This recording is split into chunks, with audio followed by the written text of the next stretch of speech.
take a look at this one. 91-69 the win. A weird situation with them sitting out 3 guys. Their prerogative. They've earned the number 1 seed. They can do that. How did it change, if at all, Dwight, the job that you guys had to do tonight? Yeah, it doesn't change our job at all, because at the end of the day, our job is to be the harder playing team, the tougher team, and the more together team. And that doesn't change based off if we're playing a league game, if we're playing a non-conference game, if we're playing a postseason tournament game, if we're playing a high major game, if we're playing a bye game, if we're playing a non-Division I game, if we're playing on the road, if we're playing at home, if a team has most of their guys, all of their guys, none of their guys, all that stuff's irrelevant. Our job is to play the best that we can be and to be the harder playing team, the tougher playing team, and the more together team. And I was really proud of our guys for doing that.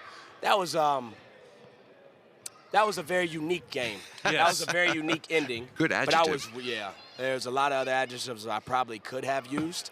But I was really proud of our guys' effort and our guys' overall focus over a 40-minute game. That credit to our guys for doing a good job and getting the job done. You guys, offensively, you saw a lot of things go in tonight.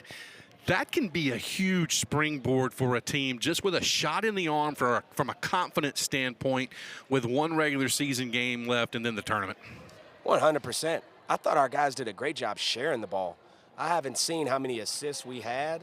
I mean, 22 assists? Yeah, on 32 makes. On 32 makes. I mean, when the ball, we've talked about this a lot this year, when the ball is moving and it's not sticking, we are a really hard team to guard. And, that doesn't guarantee that you're going to make shots, but it does guarantee that you're going to take and be able to find open and great shots. And I thought our guys did a really good job of that. I thought the first 2 or 3 possessions, we found and shot and had great looks that the ball, it just didn't go in.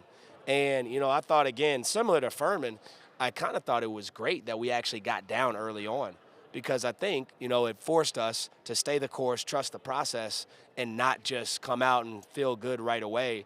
We had to work through that and earn that, and I thought our guys did a great job of trusting that for the 40-minute game. I love the 46 bench points. Let's face it, in Asheville, you're going to need a Chase Cormier. You're going to need an Anthony Arrington, a Bilal El-Shakri, and Jeremy Lorenz. You're going to need them to really lift up the starters when they're either tired or it's not going well. And if you get, having 3 guys confident is one thing. Having 8 or 9 guys confident is a huge weapon going into this time of year. 100%. I think one of our biggest strengths this year, it's been like this, from the start of the season until now, is we have a lot of guys that can play. A lot of guys can play major minutes. A lot of guys produce and contribute for us. And you just named some of them. Some of those guys, right, like you look at Ant Arrington and a Chase Cormier, those guys have started for us this year.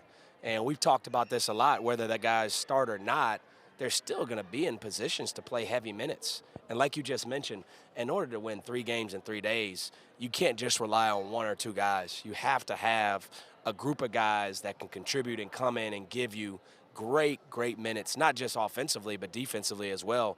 And I think our program took a great step forward in that department. You'll turn the page tomorrow morning and then start getting ready for VMI, which now, becomes, it was always going to be a huge game. It's even bigger now with a chance to take a 2-game winning streak. I know your focus will turn to the Keydets tomorrow and getting your guys back mentally focused to play them. 100%. Obviously, they're a well-coached team. I think it's very, very, very it's not smart if you only look at their record and determine that's how hard you play and that's how you prepare. Obviously, we were fortunate to come out of here with a win in Game 1, and they've had games where obviously, right, the score is maybe a little lopsided, but they've also had games where they have been right there, and if they come with the mentality that they're capable of playing, and they can play with anybody in our league, and they've shown that time and time. Mm-hmm. And so for our guys, again, no different than what we just started off with today. Our preparation has to be the same. Tom, we talked about it a little bit ago. I told you walking into the gym, we had our best practice of the year yesterday. Yeah. And we just said it in the locker room. We didn't win that game today. We won today's game with how we prepared Monday and Tuesday, with yesterday and Monday. And that has to be our approach for VMI. We can't expect to beat VMI on Saturday. In order to beat VMI, it starts with how we prepare tomorrow and how we prepare Friday for, again, a very talented, well-coached team that is fully capable of beating anybody in this league. Go enjoy that win. Congratulations. Thank you. Thanks, Coach. All right, Dwight Perry, architect of the 91-69 win for Wofford over Samford.